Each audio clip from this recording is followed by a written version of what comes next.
నమస్కారం. Big debate ప్రత్యేక చర్చ కార్యక్రమానికి స్వాగతం.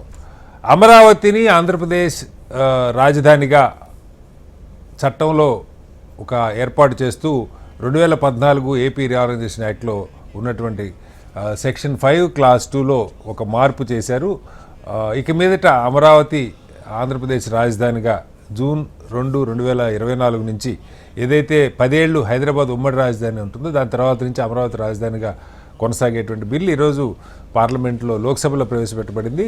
అసెంబ్లీ చేసిన తీర్మానం మేరకు లోక్సభలో దాని మీద ఒక 2 గంటల పాటు సవరణ బిల్లును పెట్టారు. ఆ సవరణ బిల్లు మీద దాదాపు 11 పార్టీల నుంచి 18 మంది ఎంపీలు మాట్లాడారు. బిల్లు ఆమోదం పొందింది. రేపు రాజ్యసభలో దాని మీద చర్చ జరుగుతుందని చెప్తున్నారు. ఆ వెంటనే రాష్ట్రపతి ఆమోద ముద్ర వేస్తారని చెప్తున్నారు. అయితే రాజధానిని మాటిమాటికి మార్చుకోవటం అవసరమా అన్న చర్చకి తావు లేకుండా ఒక శాశ్వత రాజధానిగా అమరావతి ఉండాలని ఆంధ్రప్రదేశ్ ప్రభుత్వం అయితే ప్రయత్నం చేస్తూ ఉంది. అటు ప్రధాన ప్రతిపక్షం ఈ పేరుతో కొన్ని వేల కోట్ల రూపాయలు దుర్వినియోగం చేస్తూ ఉన్నారు. వాస్తవానికి అలాంటి అవకాశం లేదు, చట్టరీత్యా అలాంటి అవకాశం లేదు. ఇదే అంశాన్ని కేంద్రం హైకోర్టుకి అఫిడవిట్ రూపంలో గతంలోనే సబ్మిట్ చేసింది. ఒక రాష్ట్ర రాజధానిని ఆ రాష్ట్రం ప్రభుత్వం నిర్ణయించుకుంటుంది, దానిలో కేంద్రానికి ఎలాంటి పాత్ర లేదని చెప్తున్నారు. దీన్ని వైసీపీ నాయకులు పెద్ద ఎత్తున వైరల్ చేస్తూ ఉన్నారు. ఏం జరగబోతుంది? ఆంధ్రప్రదేశ్ శాశ్వతంగా రాజధానిగా అలాగే ఉండబోతుందా? భవిష్యత్తులో ఏమన్నా మార్పులు చేర్పులు జరిగే అవకాశం ఉందా? ఇది అవసరం అన్న దాని మీద వాళ్ళు బిగ్ డిబేట్లో చెప్పారు. చర్చలో మనతో పాటు కాకుమాన్ రాజశేఖర్ గారు వైఎస్ఆర్సీపీ సీనియర్ నాయకులు మనతో ఉన్నారు. అలాగే అంబటి రామకృష్ణ గారు కాంగ్రెస్ పార్టీ ఆంధ్రప్రదేశ్ సీనియర్ నాయకులు ఉన్నారు. మరి కాసేపట్లో గురుమూర్తి గారు ఏపీ టీడీపీ నాయకులు, గౌడ్ కార్పొరేషన్ చైర్మన్ వారు కూడా మనతో జాయిన్ అవుతారు. అలాగే పెంటపాటి పుల్లారావు గారు ప్రముఖ రాజకీయ సామాజిక విశ్లేషకులు వారు కూడా మరి కాసేపట్లో మనతో జాయిన్ అవుతారు. ముందుగా రామకృష్ణ గారు నమస్తే. రామకృష్ణ గారు, ఇవాళ పార్లమెంట్లో కాంగ్రెస్ కూడా దీన్ని వెల్కమ్ చేస్తూ, అంటే దీనికి మద్దతు తెలుపుతూ కొన్ని కీలకమైన వ్యాఖ్యలు ఐ థింక్ మాణిక్యం ఠాకూర్ గారు అనుకుంటా మాట్లాడారు దీని మీద.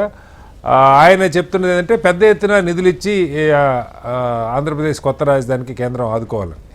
ఆ అంశంకి వస్తే మనకి 50,000 ఎకరాలు దాదాపుగా 29,000 మంది రైతులు, వాళ్ళకి ఇంకా కాంపెన్సేషన్ పూర్తిగా అందలేదన్న చర్చ ఒకటి ఉంది. మళ్ళీ ఫేజ్ 2, ఫేజ్ 3 కొత్త ప్రభుత్వం ఇంకా ఎక్స్పాండ్ చేసే పరిస్థితి ఉంది. ఆ పద్ధతిలోనే అమరావతికి జ్యూరిస్డిక్షన్స్ ఏమి పెద్ద మెన్షన్ చేయకుండా సిఆర్డీఏ పరిధి ఏదైతే ఉందో అదంతా రాజధాని కిందే వచ్చేలాగా ఒక వెసులుబాటును కూడా ఈ చట్ట సవరణలో పెట్టారని చెప్తూ ఉన్నారు. మొత్తంగా కేంద్రం నుంచి రావాల్సిన నిధులు, ఎందుకంటే మీరు ప్రధాన ప్రతిపక్షం కాబట్టి కేంద్రం నుంచి రావాల్సిన నిధులకు సంబంధించి అభివృద్ధికి ఆంధ్రప్రదేశ్ రాజధానికి ఏంటి మీరు చేస్తున్న డిమాండ్? కేవలం మద్దతు తెలపడం కాకుండా అంశంలో ఏదైనా లోతుగా చర్చ, అలాగే ప్రత్యేక హోదా కూడా కావాలి ఏపీకి అని కూడా మాణిక్యం ఠాకూర్ గారు మాట్లాడారు. దాని గురించి అక్కడ చర్చ లేదు. ఎవరు అటు ప్రతిపక్షం అధికార పక్షం ఎవరు కూడా దాని గురించి మాట్లాడే పరిస్థితి లేదు. ఏం చెప్తారు? సార్ నమస్తే సార్. సరే, ఇప్పుడు అమరావతి రాజధాని అనేది అక్కడ ఏది గతంలోనే అసెంబ్లీ తీర్మానం చేసి పంపించడం జరిగింది. అసెంబ్లీ తీర్మానం చేసి పంపించిన తర్వాత 2019లో ప్రభుత్వం మారిన తర్వాత వాళ్ళు మళ్ళీ 3 రాజధానులు అన్న తరుణంలో సుప్రీంకోర్టులో అదే భారతీయ జనతా పార్టీ అధికారంలో ఉండి వాళ్ళు మాకు సంబంధం లేదు, రాష్ట్రాలకు పరిధిలోది రాష్ట్రానికి సంబంధించిన విషయం అని సుప్రీంకోర్టుకి ఇదే భారతీయ జనతా పార్టీ అఫిడవిట్ ఇవ్వడం జరిగింది సార్. నరేంద్ర మోడీ ప్రధానిగా ఉండగానే అఫిడవిట్ ఇవ్వడం జరిగింది. సో ఇవాళ మళ్ళీ ఇక్కడ తెలుగుదేశం పార్టీతో పొత్తులో ఉన్నారు. తెలుగుదేశం పార్టీకి వాళ్ళు కలిసి ప్రభుత్వాన్ని ఏర్పాటు చేశారు. సో తెలుగుదేశం పార్టీ యొక్క మద్దతు వాళ్ళకి అవసరం. సో తెలుగుదేశం పార్టీ వాళ్ళ అసెంబ్లీలో మళ్ళీ తీర్మానం చేసి పంపిస్తే ఆ తీర్మానానికి అనుగుణంగా భారతీయ జనతా పార్టీ ఓకే చెప్తా ఉంది. అయితే కాంగ్రెస్ పార్టీ స్టాండ్ తొలి నుంచి క్లియర్ గా ఉంది సార్. 2014-15 తర్వాత ఎప్పుడైతే వీళ్ళు అమరావతిని రాజధానిగా ప్రకటించారో, శివరామకృష్ణన్ కమిటీని కాదని అమరావతిని రాజధానిగా ప్రకటించినప్పుడు ఆనాటి పిసిసి ప్రెసిడెంట్ గా ఉన్న రఘువీరారెడ్డి గారు చాలా స్పష్టంగా చెప్పడం జరిగింది. సరే, రాజధానిగా మీరు మీకు నచ్చిన ప్రదేశాన్ని ఎంచుకున్నా గానీ ఇన్ని వేల ఎకరాలు ఇంత అవసరం లేదు, 6,000 ఎకరాలు సరిపోతాయి, ఇంత ఎక్స్టెండ్ మనం చేసేది అయ్యేది కాదు, డెవలప్ అయ్యేది కాదు. సరే, ఇదంతా చరిత్ర ఆనాటి కాంగ్రెస్ పార్టీ చెప్పడం జరిగింది. ఇదంతా సరే, ఇప్పుడు కాంగ్రెస్ పార్టీగా మేము ఆ రోజు రాష్ట్ర ప్రభుత్వం తీసుకునే నిర్ణయానికి మేము కట్టుబడి ఉంటాం. అమరావతి రాజధాని అంటే డెఫినెట్ గా అమరావతికి మేము మద్దతు పలుకుతామని ఆ రోజు మద్దతు పలికాం, ఈ రోజు మద్దతు పలికాం. ఇక్కడ చర్చ ఏమి, వాళ్ళ పార్లమెంట్ లో వచ్చిన చర్చ ఏమి అంటే న్యూ క్యాపిటల్ అనేది అయితే రీఆర్గనైజేషన్ యాక్ట్ లో new section 5 sub section class 2 లో న్యూ అంటే 10 సంవత్సరాల తర్వాత Andhra Pradesh can have new capital అని ఉంది సార్ అక్కడ. అవును అవును. So can have new capital అన్న దగ్గర వాళ్ళు ఆ సెక్షన్ ని చేంజ్ చేసి ఎట్ అమరావతి అని పెట్టారు. అవును అవును. సో అమరావతికి బై అండ్ లార్జ్ మేము ఒప్పుకున్నాం కాబట్టి ఇవాళ ఎట్ అమరావతి అనే క్లాజ్ కూడా ఒప్పుకోవడం జరిగింది. Okay okay. కానీ ఇవాళ మీరు చట్టానికి సవరణ చేసి ఎట్ అమరావతి అని తెచ్చుకున్నప్పుడు ఇవాళ ఆ రీఆర్గనైజేషన్ యాక్ట్ పట్ల కేంద్ర ప్రభుత్వానికి కానీ ఇక్కడ ఉన్న తెలుగుదేశం పార్టీకి కానీ ప్రభుత్వంలో ఉన్న వాళ్ళకి ఎవరికైనా కానీ ఆ చట్టం పట్ల మీకున్న గౌరవం ఏంటి? ఆ చట్టం ఆంధ్ర రాష్ట్ర ప్రజలకి ఇంకా చాలా వాగ్దానాలు చేస్తుంది. అదే విధంగా on the floor of the house రాజ్యసభలో ప్రధానమంత్రి ఆ రాష్ట్రానికి ప్రత్యేక తరగతి హోదా అని చెప్పారు. అది భారతీయ జనతా పార్టీ సంబంధించిన వెంకయ్య నాయుడు గారు మన్మోహన్ సింగ్ గారు 5 ఏళ్ళు అంటే కాదు 10 ఏళ్ళు కావాలని కోరటం జరిగింది. సో అటువంటి తరుణంలో భారత పార్లమెంటు ఆంధ్రప్రదేశ్ రాష్ట్రానికి చేసిన అనేక వాగ్దానాలు పెండింగ్ లో ఉన్నాయి. ఇవాళ ఈ చట్టానికి మనం ఓకే చెప్తున్నాం కానీ వాటన్నిటి సంగతి కూడా ఏంటి అనేది కాంగ్రెస్ పార్టీ మాత్రమే డిమాండ్ చేసింది వాళ్ళ పార్లమెంట్ లో. అదే విధంగా కాంగ్రెస్ పార్టీతో పాటుగా ఇండియా కూటమిలో మిత్రపక్షాలున్న సమాజ్వాదీ పార్టీ కూడా ఆంధ్రప్రదేశ్ రాష్ట్రానికి ప్రత్యేక తరగతి హోదా ఇవ్వాలని చెప్పింది. అదే విధంగా శివసేన ఉద్ధవ్ ఠాకరేకి సంబంధించిన ఎంపీ మాట్లాడుతూ కూడా ఆంధ్రప్రదేశ్ రాష్ట్రానికి ప్రత్యేక తరగతి హోదా ఇవ్వాలని కోరింది సార్. అదే విధంగా ఇవాళ మనం అమరావతి మన రాజధాని అని చెప్పుకుంటున్నప్పుడు ఇవాళ ఇటు తెలుగుదేశం పార్టీ అమరావతి రాజధాని అనే వరకు ఎట్ అమరావతి అనేదంతా వాళ్ళు సాటిస్ఫై అయిపోతున్నారు. కానీ మాణిక్యం ఠాగూర్ గారు ఇంకోటి స్పష్టంగా గుర్తు చేయడం జరిగింది. ఆ అమరావతి రాజధాని నిర్మించుకోవడానికి కేంద్రం నిధులు ఇవ్వాలి, అప్పులు ఫెసిలిటేట్ చేయడం కాదు. చట్టంలో కేంద్రమే నిధులు ఇవ్వాలని ఉంది. మరి మీరు అది ఎందుకు కోరట్లేదు? చట్టంలో ఉన్నదాన్ని కేంద్రమే అమరావతి నిర్మాణానికి నిధులు ఇవ్వాలని కోరినప్పుడు అటువైపు నుంచి పురంధరేశ్వరి గారు చాలా సాటిస్ఫైడ్ గా సమాధానం చెప్పారు సార్. 1500 కోట్లు ఇచ్చారు, సరిపోయినాయి. ఇక 1000 కోట్లు 1,00,000 కోట్లు ఏదైతే ఉందో హడ్కో ద్వారా రుణాలు, అదే విధంగా ఏషియా డెవలప్మెంట్ ద్వారా బ్యాంక్ ద్వారా రుణాలు, ప్రపంచ బ్యాంక్ ద్వారా రుణాలు ఇప్పించడానికి ఫెసిలిటేట్ చేస్తా ఉంది కేంద్ర ప్రభుత్వం. సో ఆ రుణాల ద్వారా 1,00,000 కోట్లు తీసుకొచ్చి అక్కడ పెట్టి రుణాల ద్వారా నిర్మిస్తాం అని భారతీయ జనతా పార్టీ ఏదైతే సమాధానం చెప్పిందో దాన్ని ముందుగానే మాణిక్యం ఠాగూర్ గారు క్వశ్చన్ చేయడం జరిగింది. రుణాల ద్వారా కాదు, కేంద్ర ప్రభుత్వం నిధులు ఇవ్వాలి అనేది మేము మాట్లాడిన మాట. సో ఇండస్ట్రియల్ ఇన్సెంటివ్స్ కావచ్చు, అదే విధంగా బ్యాక్వర్డ్ ఏరియాస్ కి సంబంధించి ఇవ్వాల్సిన నిధులు కావచ్చు, ఆ చట్టంలో ఉన్న అన్ని అంశాలని ప్రజలకు ఆంధ్ర రాష్ట్ర ప్రజల కోసం నిక్కచ్చిగా మాట్లాడింది ఇవాళ పార్లమెంట్ లో కాంగ్రెస్ పార్టీ అనేది మనం ఆయన మాట్లాడిన స్పీచ్ బట్టి అర్థం అవుతుంది. కటారి గారు రైట్ సార్. మళ్ళీ వస్తాను రామకృష్ణ గారి దగ్గరికి. మనతో పుల్లారావు గారు కూడా జాయిన్ అయ్యారు. పుల్లారావు గారు నమస్కారం. పుల్లారావు గారు ఇవాళ ఒక మార్పు చేశారు ఏపీ పునర్విభజన చట్టంలో సెక్షన్ 5 సబ్ క్లాజ్ 2లో 2010 ఏళ్ల తర్వాత కొత్త రాజధాని ఏర్పరచుకుంటారు అన్న దగ్గర అమరావతి రాజధాని అని చెప్పి ఫిక్స్ చేసి ఆ చట్టానికి సవరణ చేశారు. సరే, దాని మీద అటు తెలుగుదేశం ఇతర పక్షాలన్నీ ఎన్డీఏ భాగస్వామ్య పక్షాలన్నీ హ్యాపీగా ఉన్నాయి.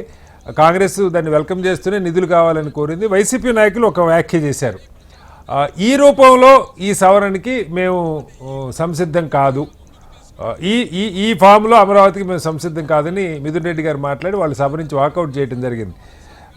అంటే ఏంటి అసలు వారి ఉద్దేశం ఏమై ఉండొచ్చు? ఇప్పుడు ప్రభుత్వం చెప్తున్నట్టుగా ఇది శాశ్వత రాజధానిగా స్థిరంగా ఉండిపోవడానికి అవకాశం ఉన్నదా, లేదు దీనిలో కూడా ఏమైనా తిరకాసులు ఉన్నాయా? ఒకటి శాశ్వతం ఏంటి ప్రపంచంలో, నాకు అదే ఆశ్చర్యంగా ఉంటుంది. అంటే ప్రపంచం ఉన్నంత వరకు ఇది అయితే first of all main thing ఏమిటంటే ఇది హరిబరిగా 2013లో చేశారు. టైం కావాలనుకున్నాం, చక్కగా ఏదో 5 సంవత్సరాలు ఎంతో ఉండండి హైదరాబాద్ లో అన్నారు, బాగానే ఉన్నారు. అక్కడ ఏదో కారణాలకు వదిలేసి వచ్చేసారు ఇక్కడికి. ఇదేదో కొంచెం దుర్ముహూర్తం మీద అంతా స్టార్ట్ అయినట్టుగా నాకు అనిపిస్తుంది. Bad times. ఏం స్థిరం లేదు కదా ఆ రోజు నుంచి ఇక్కడ ఆంధ్రప్రదేశ్ లో. స్థిరమే ఉందా చెప్పండి? ఏం లేదు. ఇప్పుడైనా స్థిరత్వం వస్తుందా అన్నది ప్రశ్న. స్థిరమైన వస్తుంది అది కాదు. మనకి నాకు ఒపీనియన్ ఉన్నది, అసలు క్యాపిటల్స్ ఉండాలా అక్కర్లేదా? ఇంత టెక్నాలజీతో ఏం చేసుకుంటారు క్యాపిటల్స్? పెద్ద బిల్డింగ్స్ కట్టి ఇంత అంత ఎలక్ట్రానిక్ గవర్నెన్స్ కావాలి, అంత మోడర్న్ గవర్నెన్స్ కావాలి. దానికి ఏంటి పాత వ్యవహారం ఎలాగా? Okay, unnecessary. సరే, నాకు 51% ఓట్లు వేశారు, నేనే ప్రధానమంత్రి లేకపోతే నేనే ముఖ్యమంత్రి అన్నారు కాబట్టి ఇంక మనం ఒప్పుకోవాలి కదా. ఎప్పుడైతే శాశ్వతంగా పేరు పెట్టించారో అయితే ఏంటి, ఎవరో నెక్స్ట్ గవర్నమెంట్ వచ్చి పీక్ పారేస్తారు కదా, అంతేనా అర్థం? అంతే కదా, వాళ్ళ సందేహం అదే కదా. అయ్యో అందులో మీకు వీసవంత కూడా డౌట్ అక్కర్లేదు సార్. అది వైసీపీ అధికారంలోకి వస్తే మళ్ళీ 3 రాజధానులు అంటారు అన్నది ఇప్పుడున్న ప్రభుత్వ ఆలోచన. అదే నాకు కొంచెం క్షమించాలి, నాకు నవ్వులకు వస్తుందంటే మరి శాశ్వతం అన్నారంటే భయం అది ఉన్నది కదా గవర్నమెంట్ మారిపోతే. గవర్నమెంట్ మారుద్దని కాదు, ఓకే చెప్పండి. కాదు గవర్నమెంట్ మారిపోతే మళ్ళీ ఇది తీసేయచ్చు కదా ఈ పేరు, అక్కడ నుంచి ఇంకో గవర్నమెంట్ వస్తాయి ఢిల్లీలో, అంతే కదా, అది డిలీట్ చేయొచ్చు. అంటే పార్లమెంట్ లో మార్పు చేయాలి కదా. ఇప్పుడు అసెంబ్లీ తీర్మానం చేసిన మేర పార్లమెంట్ లో చేంజ్ చేశారు, బిల్ పాస్ అయిందంటే మెజారిటీ ఉండబట్టే కదా బిల్ పాస్ అయింది. అది ఆ పరిస్థితులు వస్తాయి అంటలేదు కదా. నేను అనుకుంటున్నా క్యాపిటల్ అనేది ఎక్కడైనా పెట్టండి, అది ఒక రకమైన ప్రజలకి ఫుల్ 99% కి అది మన రాజధాని అనిపించాలి, అంతే కదా. అది ప్రాబ్లం ఏమొచ్చిందంటే ఆంధ్రప్రదేశ్ జియోగ్రఫీ తమాషగా ఉన్నది. 800 మైల్ పొడుగు, శ్రీకాకుళం నుంచి బెంగళూరు బోర్డర్ వరకు. కాదు పుల్లారావు గారు, నా ప్రశ్న ఏంటంటే మంచో చెడో ఒక ప్రభుత్వం, ఇందాకే రామకృష్ణ గారు చెప్పారు, ముందు శివరామకృష్ణ కమిటీ ఇక్కడ కాదు వేరే అని చెప్పింది. బట్ మొట్టమొదట ప్రభుత్వం ఫామ్ చేసిన తెలుగుదేశం ప్రభుత్వం వాళ్ళొక కమిటీ ద్వారా అమరావతి నిర్ణయం చేసి అక్కడ బోల్డ్ అంత డబ్బు కూడా ఖర్చు పెట్టారు. ఇవాళ జగన్మోహన్ రెడ్డి గారు దాని మీదే ఆయన విమర్శ కూడా చేశారు. ఒక తాత్కాలిక అసెంబ్లీకి 1100 కోట్లు, తాత్కాలిక హైకోర్టుకి అని చెప్పి ఇంత బోల్డ్ ఖర్చు పెట్టారు, మళ్ళీ ఇప్పుడు ఖర్చు పెడుతున్నారు. బట్ డబ్బులు ఖర్చు అయిన మాట అయితే వాస్తవం, ఒక సెటప్ వచ్చిన మాట వాస్తవం. జగన్మోహన్ రెడ్డి గారు ఆ తర్వాత 5 ఏళ్ళు ఆయన 3 రాజధానులు అని చెప్పి కూడా ఎక్కడా ఏమీ కనీసం ఆ మాత్రం తాత్కాలిక ఏర్పాట్లు కూడా జరగల. ఫైనల్గా మళ్ళా తెలుగుదేశం ప్రభుత్వం వచ్చింది, దీన్ని పర్మనెంట్ అంటాం. అంటే ఈ ఆట ఇలా కొనసాగటం మంచిదా రాష్ట్రానికి? ముందు దాని గురించి మీ అభిప్రాయం. లేదు, బట్ చాలా సినికల్ గా మాట్లాడాలి. ఎవరున్నారో స్క్రీన్ లో తెలియదు, కొంతమంది ఫీల్ అవుతారు కాబట్టి ఐ రెస్ట్రిక్ట్ మై సెల్ఫ్. సోబ్రైటీకి రెస్ట్రిక్ట్ అవుతానే. అంటే ఇది ఏంటి, ఇది అయ్యో ఇది అంత పెద్ద క్రియేట్ చేయకూడదు. పబ్లిక్ ఇష్టం లేకపోతే పీకి పారేస్తారు తర్వాత. ఇది ఎలా డెవలప్ అవుతుందో చూడాలి.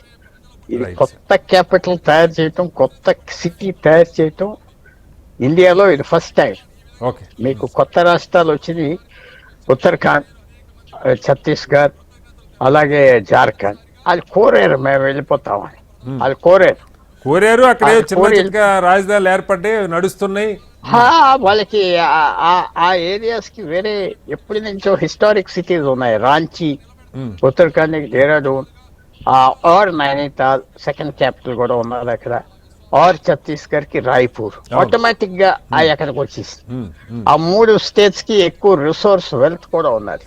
Mines, coals, tourism, Himalayas, water supply, power projects Uttarakhand కి. మరి ఆంధ్రప్రదేశ్ కి అన్విల్లింగ్ సెపరేట్ అయిపోయింది కదా, అన్విల్లింగ్. సో ఇది వేరే సిచ్యువేషన్ లో ఉన్నది.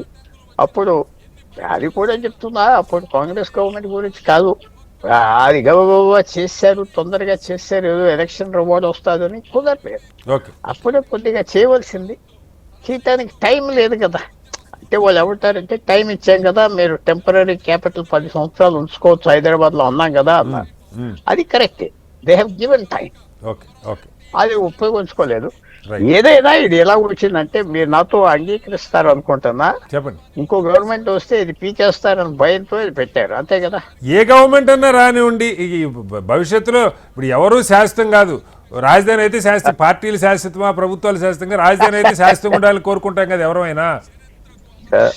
దేశాలే శాశ్వతం కాదే, రైట్, దేశాలే ఎరగొట్టేస్తున్నారు. Right sir. పుల్లారావు గారు మళ్ళీ వస్తారు. ఇది కొంత మళ్ళీ వస్తారు మీ దగ్గర. ఒకసారి రాజశేఖర్ గారు ఒక అంశం క్లియర్గా చెప్పండి సార్. అంటే ఎప్పుడు కూడా ద్వంద్వ విధానం మంచిది కాదు ఏ విషయంలో అయినా. మీరు 2014 నుంచి 19 మధ్యలో అసెంబ్లీలో అమరావతి రాజధానికి మేము పూర్తి మద్దతు అని చెప్పి ప్రకటన చేసి మాకు ఎలాంటి అభ్యంతరం లేదని జగన్మోహన్ రెడ్డి గారి సభలో ఉండి ఇచ్చేశారు. ఆ తర్వాత 3 రాజధానులు ఉండాలి, అమరావతిని శాసన రాజధానిగానే ఉంటూనే మళ్ళా కర్నూలు న్యాయ రాజధాని, విశాఖ ఆర్థిక రాజధాని అని చెప్పారు. సరే, మీరు మిగతా విషయాలు మాట్లాడే తప్పులేదు. ఇప్పుడు ఈ ప్రభుత్వం అవినీతి చేసింది లేదు. మీరు ఇప్పుడు జగన్మోహన్ రెడ్డి గారి పొద్దున చాలా మాట్లాడారు. ఎస్ఎఫ్టీకి 14,000 చిల్లర అవుతుంది, ఏ 5 స్టార్ హోటల్ కూడా కాదు. అలాగే తెలంగాణ సెక్రటరియట్ 650 కోట్లతో కట్టారు, పార్లమెంటే 900 కోట్లతో కట్టారు. ఇక్కడ ఒక్కొక్క దానికి 1,000-1,100 కోట్లు డబల్ చేశారు. ఇవన్నీ మాట్లాడండి, తప్పులేదు. అవినీతి ఉంటే బయట పెట్టండి. కానీ పార్లమెంట్లో ఇవాళ వైసీపీ ఎంపీ మిథున్ రెడ్డి గారు మాట్లాడుతూ ఈ రూపంలో ఈ బిల్లుకి మేము we are not accepting, we are opposing అని చెప్పి సభ నుంచి వాకౌట్ చేసినటువంటి పరిస్థితి. అంటే ఏ రూపంలో ఉండాలి? రాజధాని అన్న దగ్గర, న్యూ క్యాపిటల్ అన్న దగ్గర అమరావతి అని మెన్షన్ చేశారు. అంటే దానిని మీరు వ్యతిరేకిస్తున్నారా? అదేదో స్పష్టంగా చెప్పొచ్చు సార్. ఒక రాజకీయ పార్టీ ఒక విధానం ఉంటుంది, తప్పేం లేదు. ప్రజలు యాక్సెప్ట్ చేస్తారా లేదా వేరే సంగతి. చెప్పండి రాజశేఖర్ గారు. గుడ్ ఈవినింగ్ సార్, ప్యానల్ ఉన్నటువంటి పెద్దలందరూ కూడా ముందుగా నమస్కారాలు సార్. ఇక్కడ పాయింట్ ఏంటంటే, అసలు ఈ రాజధాని అంశం అనేటువంటిది కూడా పార్లమెంట్ లో తీసుకెళ్లి పెట్టాల్సినటువంటి అవసరం లేనే లేదు. అది రాష్ట్ర సమస్య, రాష్ట్ర నిర్ణయం, రాష్ట్రం తీసుకోవాల్సినటువంటి నిర్ణయాన్ని తీసుకెళ్లి కేంద్రం దగ్గర పెట్టారు, పార్లమెంట్ లో పెట్టారు.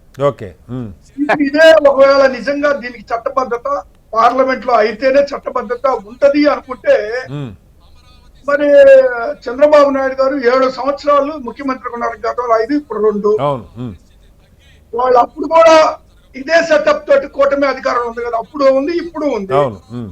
ఎందుకు పార్లమెంట్ లో పెట్టలేదు, ఇప్పుడు ఎందుకు కొత్తగా పెడుతున్నారు అనే దానికి సమాధానం ఏం చెప్తారో చెప్పాల్సిన అవసరం ఉంది. ఎందుకంటారా, ఇప్పుడు అసలు పార్లమెంట్ పెట్టవలసినటువంటి ఆవశ్యకత లేదు. కేంద్రం స్పష్టంగా ఇది రాష్ట్ర పరిధిలో అంశం కాబట్టి మాకు ఇది సంబంధం లేదు అని అప్పుడు విట్టి కోర్టులో క్లియర్ గా ఇవ్వడం జరిగింది. అది రాష్ట్ర పరిధిలో అంశము. మరి ఇప్పుడు ఎందుకు కొత్తగా తీసుకెళ్తున్నారు? ఇది సరికొత్త డ్రామా ఈ కూటమి ఆడుతున్నారు. ఇందులో డ్రామా ఏం లేదు. మళ్ళీ మీరు వస్తే పుల్లారావు గారు చెప్పినట్టు మీరు వస్తే మళ్ళీ 3 ముక్కలు ఆట ఆడతారేమన్నా భయం. మీరు వస్తారా రారా వేరే సంగతి, మంచిదే కదా అది.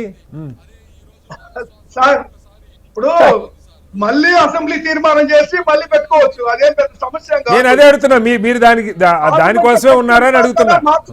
లేదు సార్, ఇప్పుడు వాళ్ళు శాశ్వత రాజధాని కడితే మాకేం అభ్యంతరం లేదు. ఖచ్చితంగా మేము అధికారంలోకి వచ్చినా దాని నుంచే పరిపాలన ఉంటది, దాని నుంచే ఉంటది. మేము వ్యతిరేకం కాదు కదా సార్. మేము వ్యతిరేకం అనలేదు. మేము వ్యతిరేకమయ్యే పని అయితే మరి శాసనసభ అమరావతిలో ఎందుకు కంటిన్యూ చేస్తామని చెప్పాము సార్ మేము రాజధానికి సంబంధించి. మరి ఎందుకు ఇవాళ పార్లమెంట్ లో వాకౌట్ చేశారు, బిల్లును వ్యతిరేకించారు? ఇప్పుడు సార్ ఆల్రెడీ 50,000 ఎకరాలు వీళ్ళు తీసుకున్నారు సార్.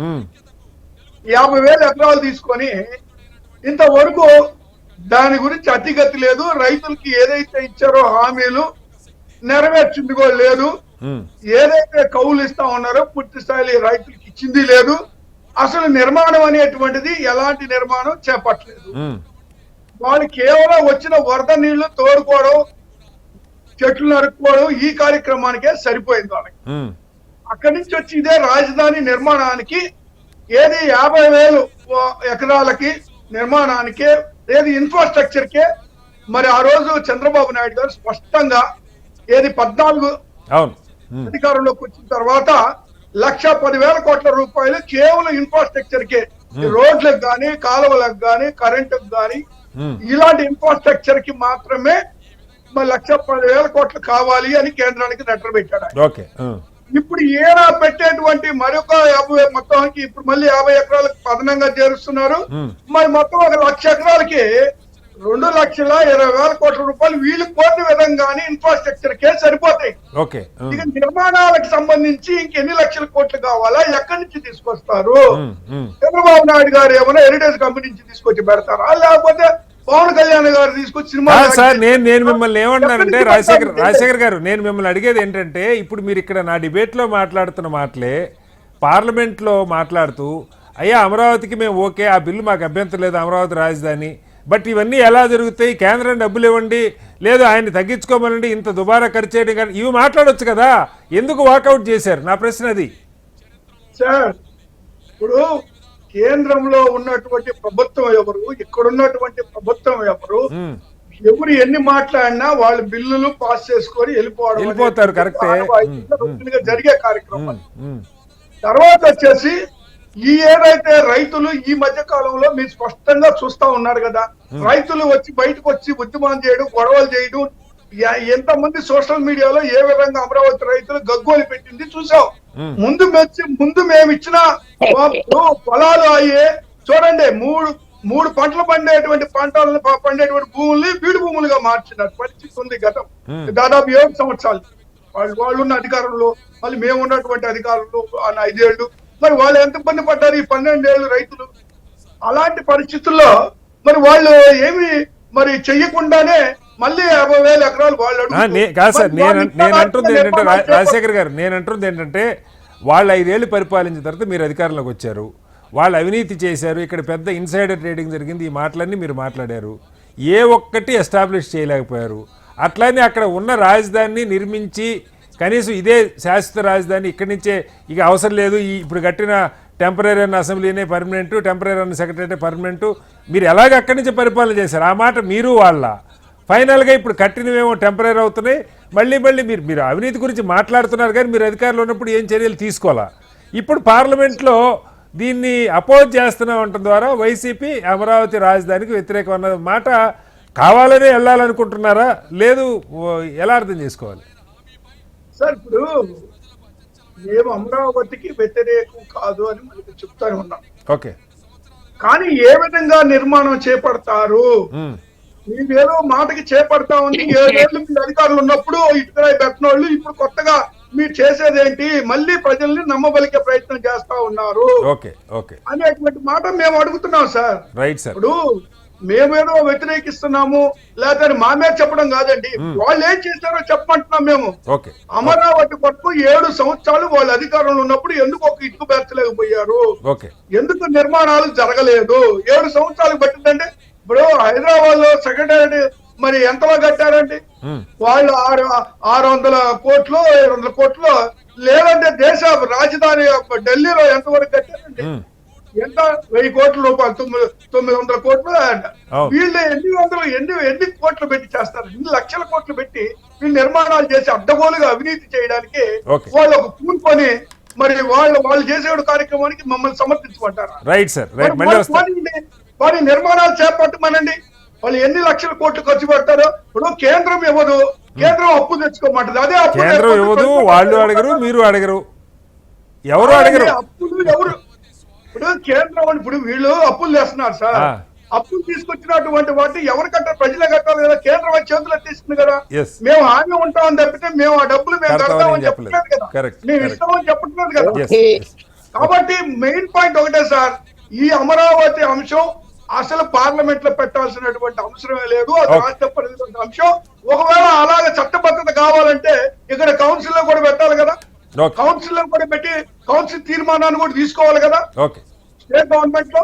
ఎందుకు అసెంబ్లీ నుంచి ముగిచ్చేసి ఢిల్లీ ఎందుకు పంపించినట్టండి? వాళ్ళు చర్చ పెట్టాలి కదా, దాని మీద ఆమోదం తీసుకోవాలి కదా. ఒకవేళ మేము అంగీకరించలేదా అనుకుంటాం, మళ్ళీ అసెంబ్లీలో పెట్టుకొని మళ్ళా కేంద్రం పంపేటువంటి చట్టం చేసుకున్న వెసులుబాటు కూడా ఉంది కదండి. ఒకవేళ మేము రిపీట్ చేస్తే మేమే రిపీట్ చేస్తామని చెప్పలేదు కదా, చర్చ జరుగుతుంది. ఇప్పుడు అంత బాగుంటే ఖచ్చితంగా మేము ఎందుకు మద్దతు ఇవ్వండి? మేమేం కావాలలేదు కదా, అమరావతికి వ్యతిరేకం కాదు. ఇక మీరు వ్యతిరేకం అని వాళ్ళంటే మేము చేయగలిగింది సాధ్యాల గురించి అడుగుతున్నాం సార్ మేము. మీరు ఎలా నిర్మాణం చేపట్టగలుగుతారు? గతంలో ఎందుకు చేయలేదు, ఇప్పుడు ఎలా చేస్తారు, ఎవరు సహకరిస్తారు, ఎక్కడి నుంచి డబ్బులు వస్తాయి, ఇన్ని లక్షల కోట్లు అంటున్నాం. గురుమూర్తి గారు, ముందుగా కంగ్రాచులేషన్స్. ప్రజలకైతే ఒక స్పష్టత ఇచ్చారు. భవిష్యత్తులో రాజధాని ఒకవేళ ఏదైనా ప్రభుత్వం వచ్చి మార్చాలన్నా మళ్ళా పార్లమెంట్లో చట్ట సవరణ జరిగితే తప్పితే సాధ్యం కాదు. అంతవరకైతే నేను అనుకుంటున్నా క్లారిటీ. అలాంటి ఒక ఏర్పాటు ఎన్డీఏలో భాగంగా ఉండటం ద్వారా చేయగలిగారు. ఇది ఒక అంశం. ఇక రాజధాని పరుగులు పెడుతుందా చంద్రబాబు గారు అన్నట్టు అజరామరమా అజేయమా అన్నది చర్చ జరగాలి. అయితే కీలకమైన అంశాలు కొన్ని, పార్టీలు ఏమన్నా కానీ ప్రతిపక్షాలు రైజ్ చేస్తున్న అంశాలు, ఎస్ఎఫ్టీకి దాదాపు 14,795 రూపాయలు ఖర్చు పెడుతున్నారు. పార్లమెంటు 970 కోట్లకు కడితే దేశంలో అత్యున్నత దాదాపు 540 మంది కూర్చుంటారు. ఇప్పుడు కొత్తగా మళ్ళీ డీలిమిటేషన్ అయితే దాదాపు 800 చిల్లర మంది కూర్చునే పార్లమెంట్కి 970 కోట్లు ఖర్చు పెడితే ఏపీ అసెంబ్లీకి విభజన తర్వాత అసెంబ్లీకి ఇప్పటికే మొట్టమొదటి కట్టిన దానికే దాదాపు సెక్రటరీకి వాటికి యావరేజ్గా 1,100 కోట్లు 1000 కోట్లు ఖర్చు పెట్టారు. ఇప్పుడు కొత్త అసెంబ్లీకి మళ్ళా 1,149 కోట్లు అంటున్నారు. కొత్త హైకోర్టుకి 1,500 కోట్లు అంటూ ఉన్నారు. ప్రతి టవర్ ఒక్కొక్క టవర్కి గతంలో 18లో ఇచ్చిన దానికి డబల్ రేట్లు ఇచ్చి అనేక వాళ్ళకి రాయితీలు ఫ్రీ ఇచ్చి కూడా డబల్ రేట్లు ఇస్తూ ఉన్నారు.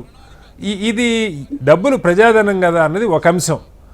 అలాగే రైతులకు సంబంధించి ఆ 50,000 మంది రైతులకే సంబంధించి 29,000 మంది రైతులు ఇచ్చిన 50,000 ఎకరాలు 29,000 మంది రైతులకి వాళ్ళ ప్లాట్లు వాళ్ళకి చూపించలేదు. అలాగే వాళ్ళకి ఇవ్వాల్సినటువంటి ఈ కౌలు డబ్బులు కూడా సక్రమంగా అందలేదు. ఈ అంశం ఉండగానే మళ్ళీ ఫేజ్ 2 ఫేజ్ 3 అని చెప్పి దాదాపు ఇంకొక 50,000 ఎకరాలు రాజధాని పరిధిలోకి తీసుకొచ్చే ప్రయత్నం సిఆర్డీఏ పరిధిలోకి. ఈ డెవలప్మెంట్ ఎప్పటికి అవుతుంది? ప్రజలకి మొత్తం ఒకచోటే కాన్సన్ట్రేట్ చేసే ప్రయత్నం ప్రభుత్వం చేస్తున్న విమర్శ ముందు నుంచి ఉంది. బట్ ఏదేమైనా ఇప్పుడు రాజధాని ఒక చోట అన్నది ఫిక్స్ అయినప్పుడు ప్రభుత్వం పథకాలు ఇవన్నీ అమలు చేస్తూ అప్పులు తెచ్చినా మళ్ళీ మనమే కట్టాలి, అప్పులకి వడ్డీలు కట్టాలి, లేకపోతే చూస్తూనే ఉన్నాం హామీలు జీతాలు పెన్షన్లు ఇవి పోను పెద్దగా మిగులుతున్నది ఏమీ లేదు. ఏ రకంగా ఈ కళని చంద్రబాబు గారు చెప్పిన అజరామరం అజేయం ఎవరు అంగుళం కూడా కదిలించలేరు అన్న రాజధానిని అభివృద్ధి చేయగలుగుతారు? శ్రీనివాసరావు గారు, మీకు ప్యానల్లో ఉన్నటువంటి మిత్రులకు హెచ్ఎంటీవీ వీక్షకులకు హృదయపూర్వక నమస్కారాలు తెలియజేసుకుంటూ, ఈ రోజు అసెంబ్లీలో తీర్మానం చేసినాక పార్లమెంట్ లో కూడా ఈ యొక్క బిల్లును ప్రవేశపెట్టడం జరిగింది. రేపు రాజ్యసభకి, ఆ తర్వాత కేబినెట్ ఆమోదం తర్వాత రాష్ట్రపతి ఆమోదంతో మరి అమరావతికి ఒక చట్టబద్ధత రాబోతా ఉంది. ఇది అందరూ కూడా చాలా సంతోషంగా ఉన్నారు. ఎందుకున్నారంటే ఇందాక మీరు అన్నారు ఏమైంది మారుస్తారా లేకపోతే ఏమైంది పెట్టకపోతే ఏమైంది అని రాజశేఖర్ గారు కూడా అంటున్నారు. ఏమవుదో ఎవరో వచ్చి 3 రాజ్యాలు అని ఇప్పుడు మొన్న ఇదే జగన్మోహన్ రెడ్డి గారు మరి ఆ రోజున ఆయన ప్రతిపక్ష నాయకుడిగా ఉన్నప్పుడు సెప్టెంబర్ 4, 2014 ప్రతిపక్ష నాయకుడు హోదాలో ఏం చెప్పారు ఆయన? 30,000 ఎకరాలు ఉండాలి, ఇక్కడ భూమి ఉండాలి. ఇప్పటికే చిన్న రాష్ట్రం అయిపోయింది, దీని మళ్ళీ వేరే అంటే కనుక కోమతాలు ప్రాంతీయ తత్వం వస్తుందని చెప్పి, కాబట్టి నేను అమరావతికి మద్దతు ఇస్తున్నానని మాట్లాడాను. తర్వాత ఇల్లు కట్టుకుంటున్నాను, నేను అమరావతిలోనే ఇల్లు కట్టుకుంటున్నా, చంద్రబాబు నాయుడు గారికి ఇల్లు కూడా లేదని మాట్లాడారు. అన్ని మాటలు మాట్లాడేటువంటి వ్యక్తి మళ్ళీ ముఖ్యమంత్రి అయిన తర్వాత ఏం చేశారండి? 3 రాజధానులు అని చెప్పి తెరదీశారు. ఏంటి 3? నేను అడుగుతా ఉంది ఈ రోజు చాలా స్ఫూర్తిగా. 3 రాజధానులు పెట్టి ఎక్కడైనా సరే ఏదైనా అభివృద్ధి చేశారా? రాజధాని పెట్టి చెప్పమనండి. కర్నూలులో చేశారా? అమరావతిలో చేశారా? వైజాగ్ లో చేశారా? ఎక్కడ 5 సంవత్సరాలు కాలక్షేపం చేసి వెళ్ళిపోయారు. ఈ రోజు చట్టబద్ధాన్ని అనేది అమరావతి రైతుల కన్నీళ్లే ఈ చట్టానికి పునాది. శ్రీనివాసరావు గారు, 1630 రోజులు భవిష్యత్ చరిత్రలో ₹1 ఖర్చు లేకుండా భూములు ఇచ్చి ఉద్యమం చేసుకోవాల్సినటువంటి దుర్మార్గమైనటువంటి పరిస్థితిని కల్పించింది జగన్మోహన్ రెడ్డి గారు. అన్న మాట మీద ఏదైతే మాట చెప్పారు అసెంబ్లీలో, ఆ మాట మీద నిలబడకుండా అనేక సార్లు మాట తప్పి ఇవాళ ఏం మాట్లాడుతా ఉన్నారు? ప్లాట్ల వాళ్ళకి సరిగ్గా ఇవ్వలేదని. ఎందుకు ఇవ్వలేదండి? మేము ఖచ్చితంగా ఎవరైతే ఈ రైతులు ఉన్నారో రైతులకి అందరికి కూడా ప్లాట్లు కేటాయించాం. ఒక 651 మందికి సాంకేతిక లోపం, అంటే ఇది నాదను లేకపోతే రకరకాల కారణాలతో ఆగినాయి. లేకపోతే క్లియర్ గా ఉన్నాయి, మొత్తం కూడా ప్లాట్లు ఇచ్చారు, అక్కడ రోడ్లు వేస్తా ఉన్నారు, ఇక్కడ మంచి నీరు ఇస్తా ఉన్నారు, అన్ని రకాల ఏర్పాట్లు జరుగుతున్నాయి. తర్వాత ఇందాక రాజశేఖర్ గారు కూడా ఏం చెబుతున్నారంటే అక్కడ ఏం పని జరగట్లేదు, వచ్చి చూడమనండి. పని జరుగుతుందో లేదు వచ్చి చూడమనండి. రోడ్లు నిర్మాణం జరుగుతా ఉన్నాయి, కాలువల నిర్మాణం జరుగుతా ఉన్నాయి, టవర్ల నిర్మాణం జరుగుతా ఉంది. రాజధాని మొత్తం కూడా ఎక్కడెక్కడ అదే హౌసింగ్, అదేవిధంగా ఐఏఎస్ ఐపీఎస్ క్వార్టర్స్ కావచ్చు, ఎమ్మెల్యే క్వార్టర్స్ కావచ్చు, మినిస్టర్ క్వార్టర్ కావచ్చు, గతంలో 90% పూర్తయినా కూడా అటు జోన్కి వెళ్ళదు, ఇంటికి వెళ్ళదని నేను అడుగుతా ఉన్నా. అదే అసెంబ్లీ క్వార్టర్స్ అన్ని పూర్తి చేసి ఇస్తే ఆ రోజున మరి ఆయన కూడా అమరావతి చేసినట్టు అయ్యేది కదా. ఓకే. ఖచ్చితంగా అమరావతి విషయంలో వైసీపీ వ్యతిరేకం. ఎందుకంటే గతంలో వాళ్ళు మంత్రులు వాళ్ళందరూ మాట్లాడారు. ఏమని మాట్లాడారు? ఇది ఒక ప్రస్థానం మాట్లాడిన వాళ్ళు ఉన్నారు, ఇది ఎందుకు పనికిరాదని మాట్లాడిన వాళ్ళు ఉన్నారు, ఇది మునిగిపోద్దని మాట్లాడిన వాళ్ళు ఉన్నారు. కాబట్టి వాళ్ళు కూడా ఏంటంటే ఈ రోజున మేము అసెంబ్లీలో పెట్టిన ఏదైతే ఈ యొక్క దీన్ని అమరావతికి తీర్మానం ఏదైతే పెట్టామో మరి చెప్పడం కోసం ఇక్కడికి రాలేదు. ఆ తర్వాత అక్కడ కూడా ఢిల్లీలో కూడా అమరావతి అనేది వాళ్ళకి ఇష్టం లేదు కాబట్టి వాళ్ళకి ఇష్టం వచ్చినట్టు మాట్లాడుతున్నారు.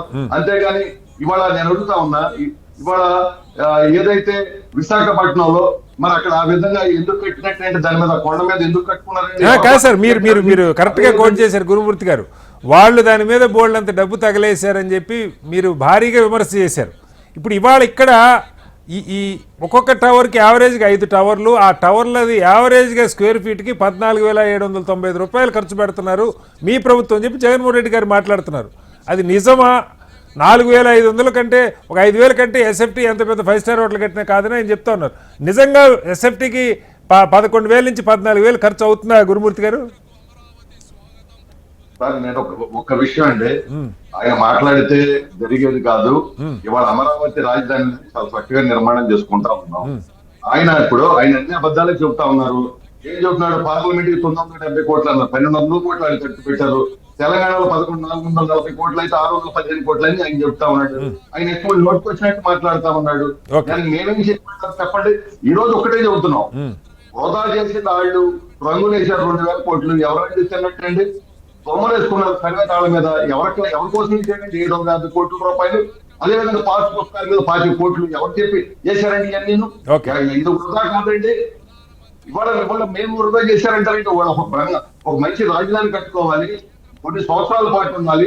రాజధాని ద్వారా ఈ రోజున ఏదైతే పక్క రాష్ట్రంలో తెలంగాణలో ఈ రోజున హైదరాబాద్ డెవలప్ అయినాక ఆ రాజధాని మీద ఎంత ఆదాయం వస్తుంది అనేది ఇవాళ మనం ప్రత్యక్షంగా చూస్తా ఉన్నాం.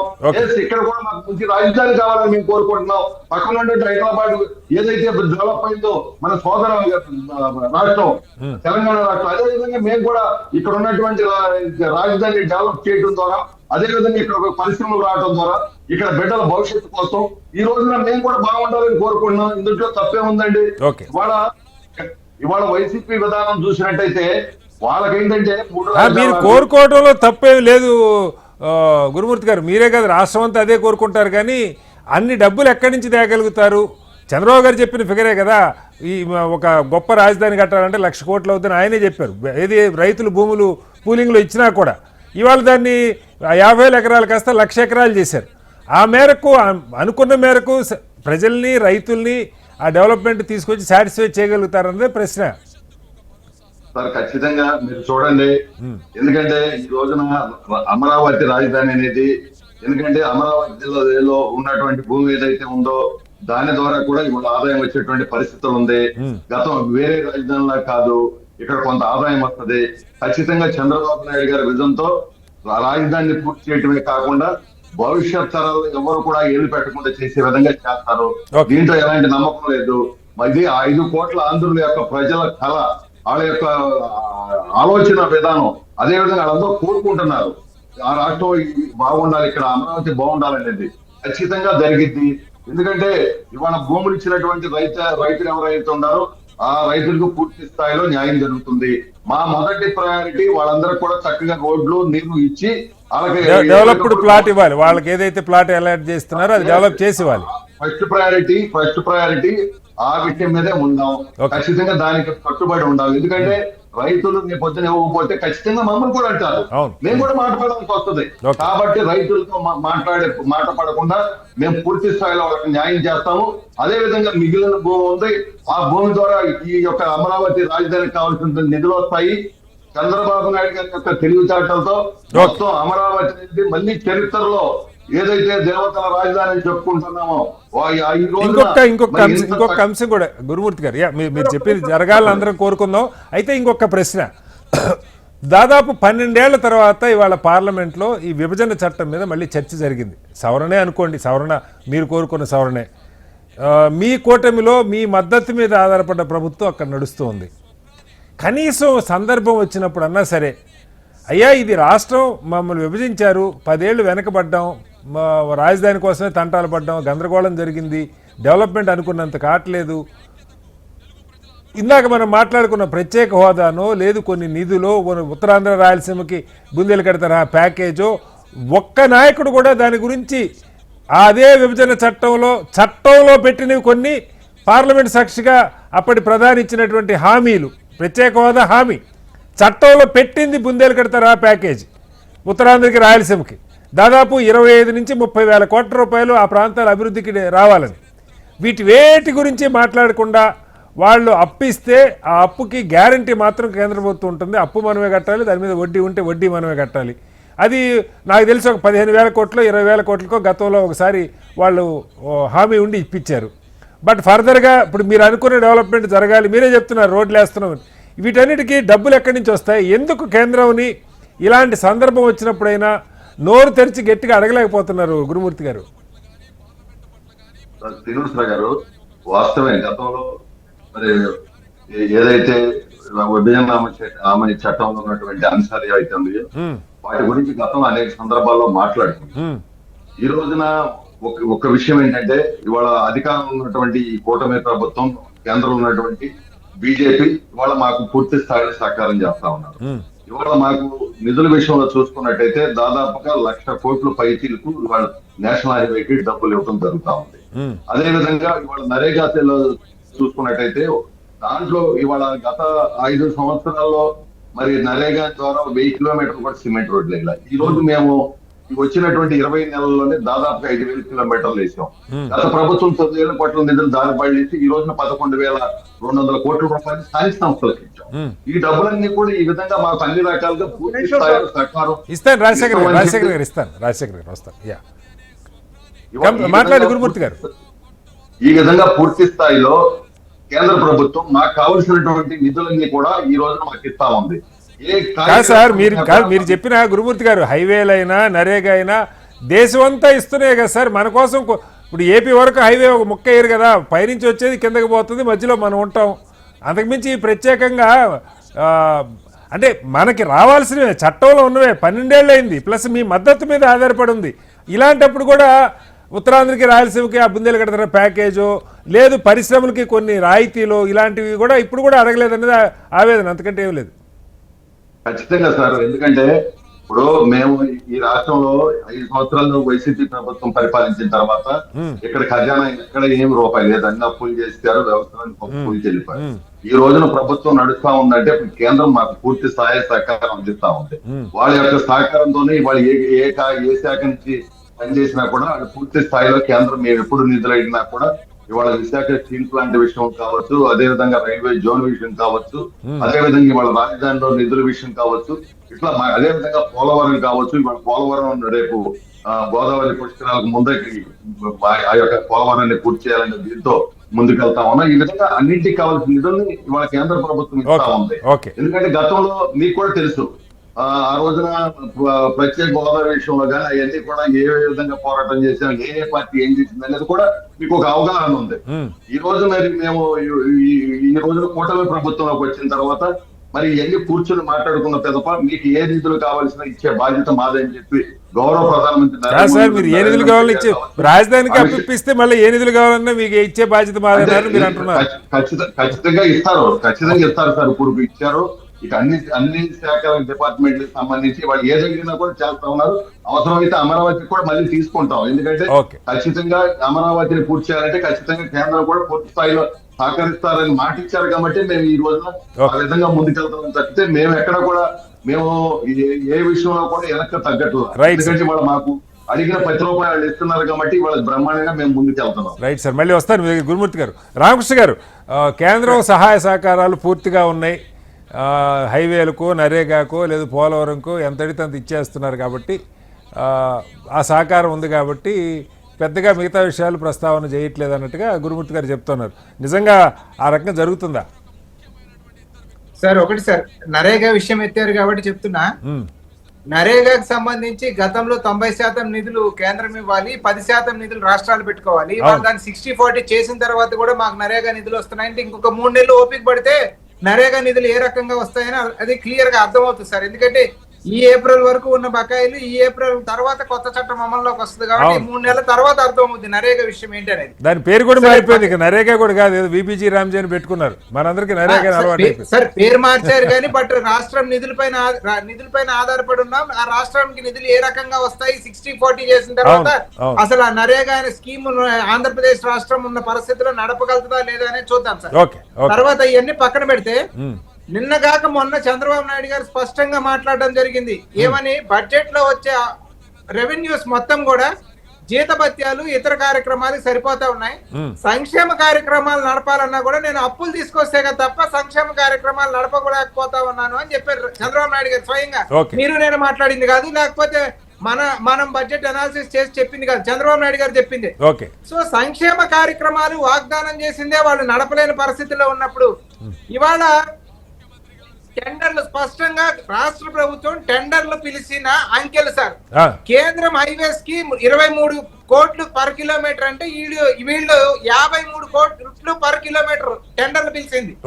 సో ఆ రకమైన పరిస్థితి ఉన్నప్పుడు on and average square feet construction కి 5,000 6,000 వేసుకోండి.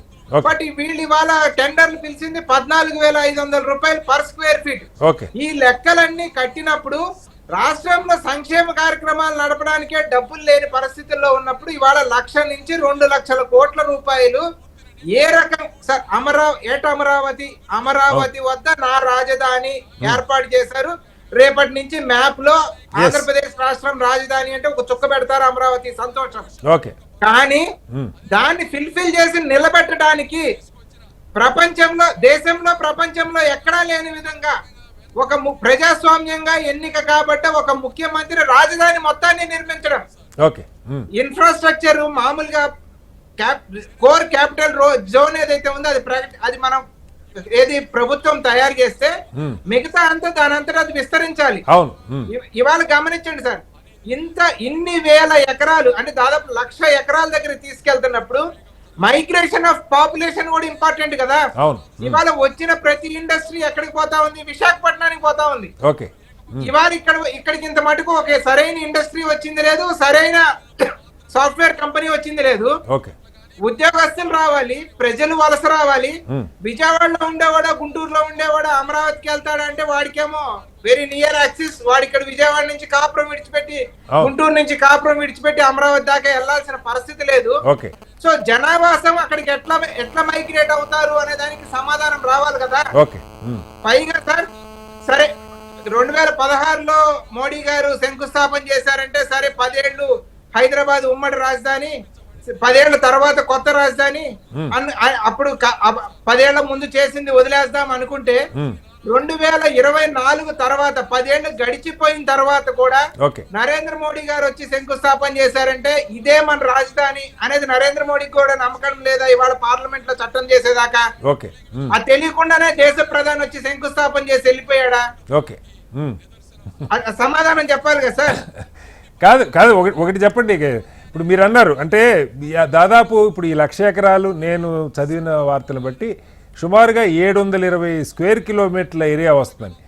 ఈ హైదరాబాద్ నాకు తెలిసి దాదాపు ఓఆర్ఆర్ లోపల ఉన్న ఏరియా అంతా కూడా 720 స్క్వేర్ కిలోమీటర్లు ఎంత ఉంటుంది. అంటే అంత పెద్ద నగరం ప్రభుత్వం భూమి తీసుకుంది.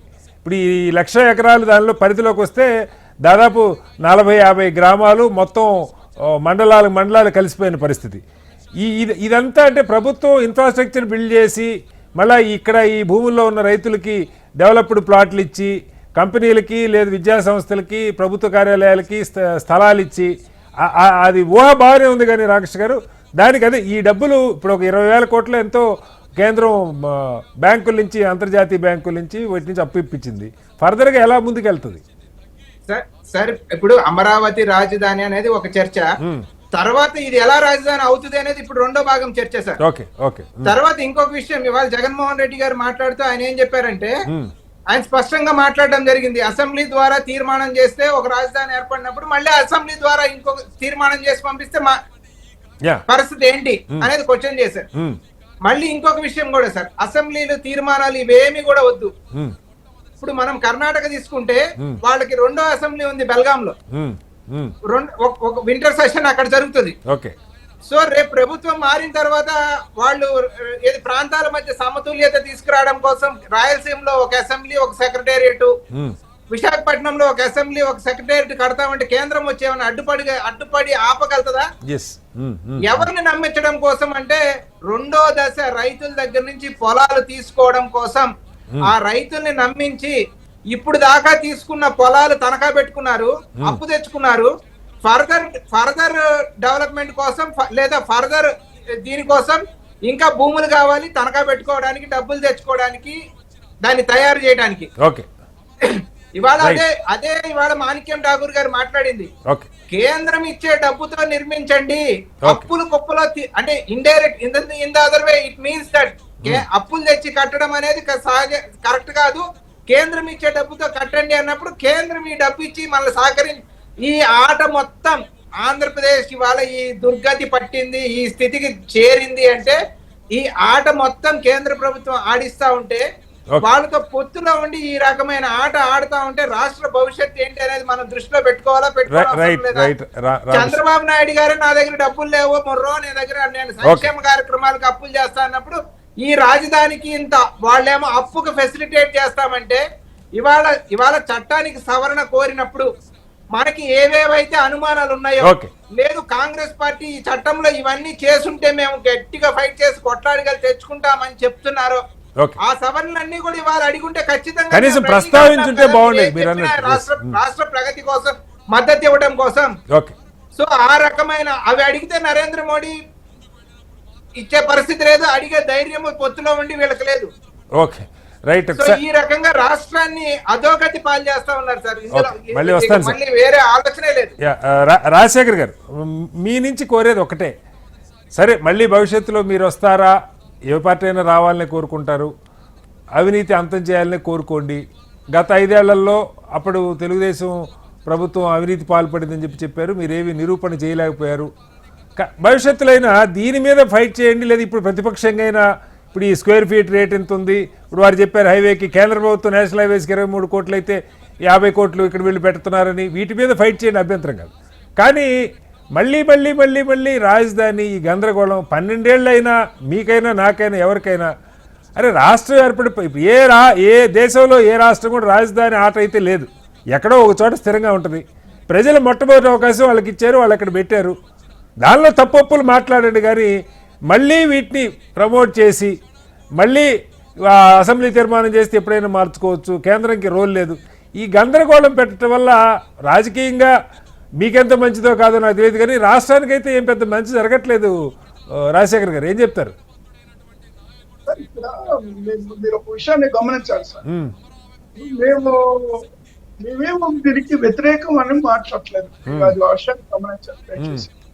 ఇప్పుడు ముందుగా పదే కూడా జగన్మోహన్ గారు అసెంబ్లీలో ఒప్పుకున్నారు, తర్వాత కాదన్నారు అని మాట్లాడుతూ ఉన్నారు. జగన్మోహన్ రెడ్డి గారు, నేను మరొకసారి చెప్తున్నాను సార్, కొద్దిగా దయచేసి వినండి. జగన్మోహన్ రెడ్డి గారు ఈ యొక్క అమరావతి తీర్మానంలో అసెంబ్లీలో పెట్టినప్పుడు అప్పటికే బయట అమరావతిని ప్రకటించిన తర్వాత అసెంబ్లీలో పెట్టారు బిల్లు. అది గమనించాలి దయచేసి.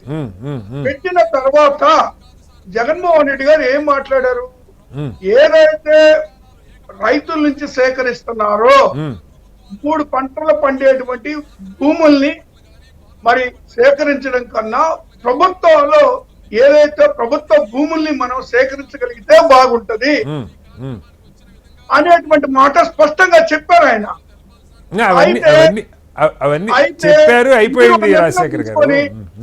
అసెంబ్లీలో మీరు ఆల్రెడీ పెట్టేశారు. ఇప్పుడు నేను దీన్ని వివాదం చేయదలుచుకోలేదు. ఇది సమతుల్యత అనేటువంటిది మళ్ళీ దీంట్లో ఒక మళ్ళీ అనవసరమైనటువంటి ప్రాంతాల గొడవలు రావడం లేదా మరొకటి చేయడం నాకు ఇష్టం లేదు. మీరు అసెంబ్లీలో ఆల్రెడీ బయట ప్రకటన చేసి ఇక్కడికి వచ్చి పెట్టారు కాబట్టి నేను అంగీకరిస్తున్నాను, కానీ ప్రభుత్వ భూమి అయితే బాగుంటది అనేటువంటి అభిప్రాయం ఆయన స్పష్టంగా చెప్పడం జరిగింది. అన్నారు ఓకే, బట్ మీ ప్రభుత్వం వచ్చాక ఆలోచన మార్చారు, దీన్ని శాసన రాజధానికే కన్ఫైన్ అన్నారు. అక్కడ ఏవి కనీసం ఎమ్మెల్యే క్వార్టర్స్, ఐఏఎస్ ఆఫీసర్ల బిల్డింగ్లు కూడా కంప్లీట్ చేయలేదు. అంతా నిజమే కదా? కావచ్చు సార్, వీళ్ళు ఇప్పుడు పదే పదే ఇప్పుడు కూడా గురుమూర్తి గారు చెప్పారు నిర్మాణాలు బాగా జరుగుతున్నాయని. ఏది ఎమ్మెల్యేలకి గృహ నిర్మాణాలు లేదంటే మంత్రులకి నిర్మాణాలు ఈ కాదు కాదంటే అక్కడ అసలు మీకు కావాల్సింది ఏంటి? సెక్రటేరియట్ ఏమన్నా కడుతున్నారా? అసెంబ్లీ ఏమన్నా ఒక దశకు వచ్చిందా? ఏమైనా చెప్పండి. ప్రధానమైనటువంటి ఏమైనా ముందుకు వచ్చినాయా చెప్పండి. మీరు సెల్ఫ్ ఫైనాన్స్ ప్రాజెక్ట్ అన్నారు కదండి, దీన్ని ఏ సార్ అన్నారా లేదు సార్? సెల్ఫ్ ఫైనాన్స్ ప్రాజెక్ట్ అన్నారు, కానీ దీనికి 47,000 కోట్ల రూపాయలు ఇప్పటికే అప్పులు చేశారు. ఆ అప్పులకి ప్రభుత్వం గ్యారంటీ ఉంది, మీరు అది గమనించాలా? ఇప్పుడు సెల్ఫ్ ఫైనాన్స్ ప్రాజెక్ట్ అయితే ఎంత సంపాదించారు దాని ద్వారా? లేదా వాళ్ళు ఎక్కడ ఉంది చెప్పండి. ఇది ఇంత వచ్చింది, దీని ద్వారా ఇంత ఖర్చు పెడుతున్నాం అని చెప్పానండి. మరి ఎందుకు ప్రభుత్వం నుంచి ఈ రోజు ఖజానా నుంచి డబ్బులు ఎందుకు తీస్తున్నారు చెప్పమనండి. సెల్ఫ్ ఫైనాన్స్ ప్రాజెక్ట్ అంటున్నారు కదా.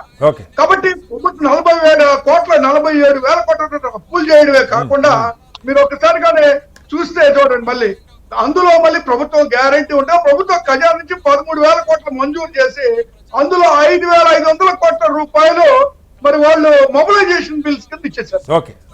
చూడండి, మరి అందులో అడ్డగోలుగా అవినీతి, దాంట్లో పర్సెంటేజ్ తీసుకొని మళ్ళా దాంట్లో 8% తీసుకున్నారు. రైట్, ఒకటి కాదు ఒకటి చెప్పండి సార్, టైం తక్కువ ఉంది. రాజశేఖర్ గారు ఇవాళ వైసీపీ రాజశేఖర్ గారు రాజశేఖర్ గారు ఇవన్నీ మాట్లాడండి. మీకు మీరు 11,000 చేస్తున్నారంటే రాజశేఖర్ గారు, నా ప్రశ్న ఒకటే, రాజశేఖర్ గారిని మళ్ళీ మొట్టమొదటి అడుగుతున్న ప్రశ్న ఒకటే, ఇవన్నీ మీరు మాట్లాడండి. కానీ అమరావతికి ఇప్పటి వరకు ఎన్ని భూములు అమ్మారు, ఎంత డబ్బు వచ్చింది ఇప్పుడు అనేటువంటిది స్పష్టత ఎక్కడుంది చెప్పానండి.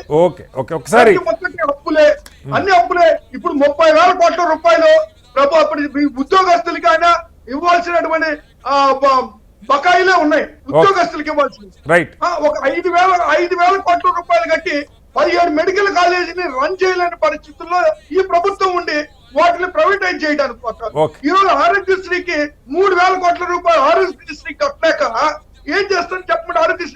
ఆరోగ్యశ్రీ బంద్ చేసి పడేశారు హాస్పిటల్. రైట్, రాజశేఖర్ గారు మళ్ళీ వస్తాను. ఆఖరికి గురుమూర్తి గారు, వాళ్ళు ఇచ్చిన హామీలు కూడా నెరవేర్చలేనటువంటి దుస్థితిలో నిరుద్యోగ వృత్తి అని చెప్పారు.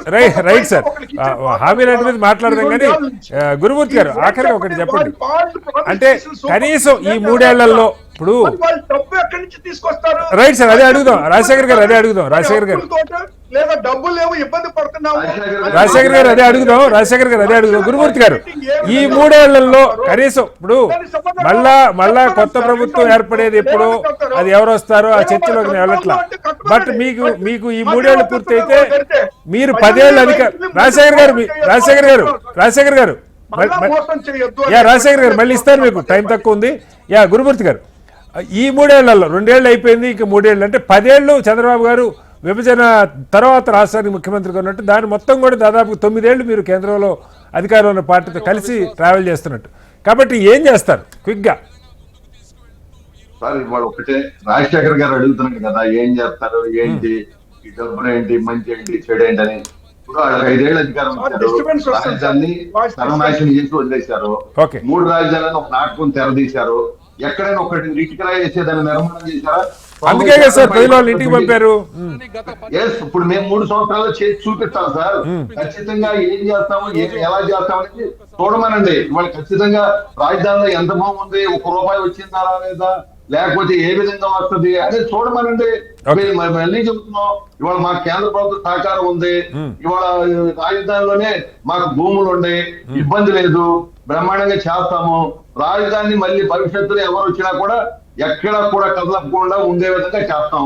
తర్వాత మనోడు కూడా చాలా ఎట్లా ఉన్నారంటే, రాజధానికి జలమేళ వస్తారు, మరి ఇంత భూమి ఉంది కదా, జనం ఇప్పటికి వస్తారన్నారు. ఖచ్చితంగా అప్పుడు హైదరాబాద్ లో ఒకప్పుడు ఎంతమంది జనాభా ఉన్నారండి, ఈ రోజు ఏ విధంగా వచ్చారు? ఖచ్చితంగా ఆ రోజు భూమి కావాలంటే దొరికిందండి. ఇవాళ భూమి పెట్టుకుంది దేనికోసం? భవిష్యత్ తరాలకు అవసరాల కోసం భూమి పెట్టారు. మరి ఆ రోజు హైదరాబాద్ లో భూమి ఉంది కాబట్టే కదా ఈ రోజున అనేక పరిశ్రమలు వచ్చినాయి, విద్యా సంస్థలు వచ్చినాయి.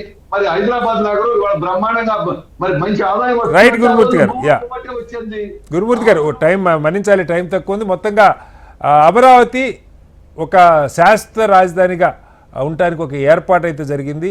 అసెంబ్లీ తీర్మానం మేరకు పార్లమెంట్లో, లోక్సభలో దాని మీద ఒక చట్ట సవరణ చేశారు. ఇక పర్మనెంట్గా అమరావతి రాజధానికి ఉంటుందని కోరుకుందాం. అయితే దానిలో అవినీతి జరిగున్నా లేదు నిధుల దుర్వినియోగం జరుగుతున్నా ప్రశ్నించే హక్కు ప్రతిపక్షాలకి సమాజానికి ఉంది. అది జరగాలని కోరుకుందాం. అవినీతి జరగకుండా వీలైనంత తక్కువ ఖర్చుతో రాజధాని నిర్మాణం చేసుకోవాలి. పరిశ్రమలు పెద్ద ఎత్తున వచ్చేలాగా చూడాలి. ప్రాంతీయ అసమతుల్యతలు లేవనెత్తకుండా అన్ని ప్రాంతాలు సమంగా అభివృద్ధి జరిగే ప్రయత్నం కూడా జరగాలి. ఇవన్నీ ఇప్పుడున్న ప్రభుత్వం నెరవేరుస్తున్న ఆశిద్దాం. చర్చలో పాల్గొన్న గురుమూర్తి గారికి, రాజశేఖర్ గారికి, అలాగే రామకృష్ణ గారికి, పెంటపాటి పుల్లారావు గారికి ధన్యవాదాలు. ఇది వాళ్ళ బిగ్ డిబేట్. మరొస్తూ మళ్ళీ కలుద్దాం.